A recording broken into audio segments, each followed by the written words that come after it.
So I think my goal today is, just kind of, like I said earlier, just show these kids like the physical representation of maybe their dreams and desires and kind of inspire them, but also maybe, give a couple tips that might help them get closer to that. So, yeah.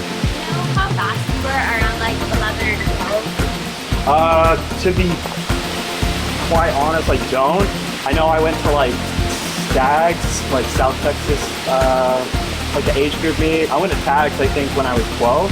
I think that was like my first like kind of like elite meet. I mean, in Texas. So I'm Shaine Casas. I 2024 Paris Olympian. Just doing a little clinic, kind of touching basis on maybe all strokes, but I think specifically backstroke. And on the other side of it, like race strategy and the mental side. I think for myself, trying to put myself in their shoes, like where I was once at when I was younger. I do remember like just a handful of Olympians and like Team USA swimmers periodically would come to like my smaller town of McAllen. Seeing them in person, kind of like physically, it could help put like what I'm working for or what I'm doing right now into like a physical like manifestation, and that allowed me to kind of like reach for what's tangible and moving forward, just step by step, kind of slowly molded into that. And here I am now, like 10-15 years later. It's kind of crazy, like that full circle moment. Somehow these kids want to meet me and listen to what I have to say.